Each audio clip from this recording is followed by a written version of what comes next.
नमस्कार स्टूडेंट्स। हिंदी में हम अभी रिवीजन कर रहे हैं। तो पेपर स्टाइल के हिसाब से विभाग ए गद्य विभाग में हमने एमसीक्यूज कर लिए हैं। जो वैसे एमसीक्यूज हमने तीन चैप्टर के कर लिए, गद्य पद्य, क्योंकि वो थोड़े थोड़े थे इसलिए। अभी नेक्स्ट आपको है जोड़े मिलाइए। स्टूडेंट एक बात याद रखना, जोड़े मिलाइए में मैंने उसमें लिख के भी दिया है कि लेखक का नाम, गद्य का प्रकार, उसकी जन्म तारीख, ऐसा कुछ पूछा जाएगा। और एक और भी बात याद रखना स्टूडेंट, ये आपको एमसीक्यू में भी पूछा जा सकते हैं और जोड़े मिलाइए में भी पूछा जा सकता है। तो आपको सिर्फ वो याद रखना है, दोनों तरीके से पूछ सकते हैं हम। तो अभी हम पेपर स्टाइल के हिसाब से नेक्स्ट है 2-3 वाक्यों में उत्तर, जो गद्य विभाग है। तो आज हम सिर्फ गद्य के ही करेंगे। तो गद्य विभाग में चैप्टर 2 के है 2-3 वाक्य के उत्तर। वृद्ध मुंशी जी क्यों फूले न समाये। तो मुंशी जी के पुत्र अच्छे शकुन से घर से चले थे, जाते ही उनकी दरोगा के पद पर नियुक्ति हो गई।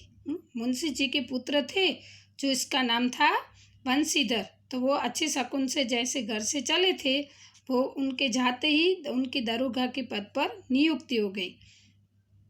अच्छा वेतन और अच्छी ऊपरी आय, उसकी सैलरी भी अच्छी थी और एक्स्ट्रा इनकम भी, ऊपरी आय मतलब एक्स्ट्रा इनकम भी अच्छी थी। मुंशी जी को जब ये सुखद समाचार मिले, तब वे फूले न समाये।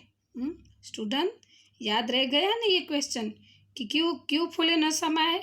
तो मुंशी जी के पुत्र अच्छे शकुन से घर से चले थे, फिर जाते ही उनकी दरोगा के पद पर नियुक्ति हो गई।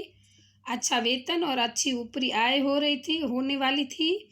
मुंशी जी को जब से ये सुखद समाचार मिले, तब से वे फूले नहीं समाते थे।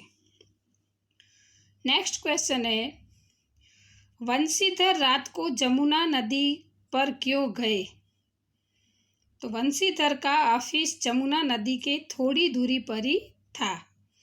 रात को बंशीधर सो रहे थे, उन्हें गाड़ियों की आवाज़ सुनाई दी। मल्लाहों का कोलाहल भी सुनाई दिया, तो वे ये सब आवाज़ें सुनकर जग गए। उन्हें लगा कि इतनी रात को नदी के पास इतनी सारी गाड़ियों का आना जाना, जरूर कुछ गड़बड़ है। ये सब सच्चाई जानने के लिए वे यमुना नदी के किनारे गए। बंशीधर के ऑफिस थी, वो नदी के थोड़ी से दूर पर ही थी। फिर रात को जब वो सो रहे थे, तो गाड़ियों की आवाज़ उनको सुनाई देती है और कोलाहल भी, वहाँ गाड़ी में जो मल्लाह बैठे थे उनकी कोलाहल भी सुनाई देती थी। तो वो ये आवाज़ सुनकर जग गए और उन्हें लगा कि यहाँ पर नदी के पास इतनी सारी गाड़ियों का आना, कुछ ज़रूर गड़बड़ है। तो ये सब सच्चाई जानने के लिए वो नदी के किनारे गए। पंडित अलोपीदीन को क्यों हिरासत में लिया गया।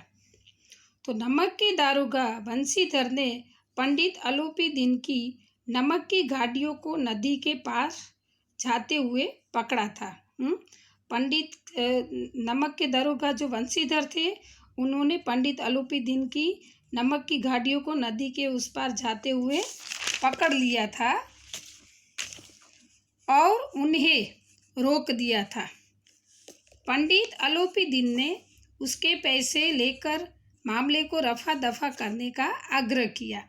जब बंशीधर ने उनकी गाड़ियों को रोका, तो फिर अलोपीदीन ने क्या किया, उनको रिश्वत देने की कोशिश की, मतलब पैसे देकर मामले को रफा दफा करने को आग्रह किया।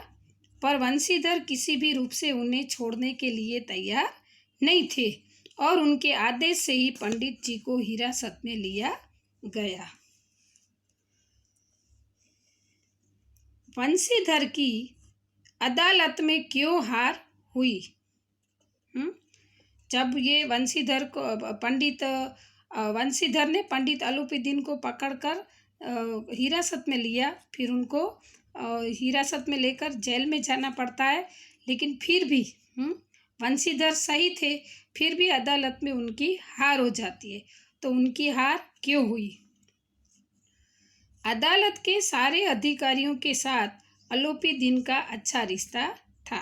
स्टूडेंट, अभी भी हमारे देश की यही परिस्थिति है और पहले भी यही देखो चलता आ रहा था कि जो आलोपी दिन था वो गलत काम कर रहा था, फिर भी अदालत के सारे अधिकारी थे वो उनके साथ मिले हुए थे। तो अदालत के सारे अधिकारियों के साथ आलोपी दिन का अच्छा रिश्ता था। सबको हैरानी हो रही थी कि पंडित जी गिरफ्तार कैसे हुए। अभी तक किसी की ऐसी हिम्मत नहीं हुई थी जो पंडित जी को गिरफ्तार कर सके, लेकिन ये बंशीधर ने उनको गिरफ्तार कर लिया था। तो सबको हैरानी हो रही थी कि गिरफ्तार हुए कैसे। अदालत में वकील की सेना तैयार हो गई। फिर बंशीधर के गवाह लोभी थे, वे सब पंडित जी के पक्ष में ही थे। अदालत में सब कुछ रेडी हो गया था, वकील भी थे, सब कुछ था, लेकिन बंशीधर के जो गवाह थे उन्होंने जिसको गवाह रखा था वो लालची हो गए थे और पंडित जी के पक्ष में, मतलब उनको रिश्वत दी गई थी, फिर वो पंडित जी के पक्ष में चले गए थे। डिप्टी मजिस्ट्रेट ने अपनी ताजवीज से पंडित आलोपी दिन के विरुद्ध दिए गए प्रमाण को झूठे साबित कर दिए थे, इसलिए बंशीधर की हार हुई। फिर क्या हुआ, जो ये गवाह थे वो लोभी थे, उनको लालच दी गई थी। तो जब अदालत में जाने का समय आया तब उस गवाह ने अपनी गवाही बदल दी और फिर उसने आलोपी दिन के विरुद्ध में नहीं लेकिन उसके पक्ष में गवाही दी। इसलिए फिर जो बंशीधर ने आलोपी दिन के विरुद्ध जो प्रमाण दिए थे उसको फिर मैजिस्ट्रेट ने यानी कि जज ने झूठे साबित कर दिए और फिर बंशीधर की इस प्रकार से हार हो जाती है और आलोपी दिन जीत जाते हैं। स्टूडेंट, ये क्वेश्चन आपको रिवीजन में बुक में लिखने हैं और बाय हार्ट भी करने हैं। Thank you.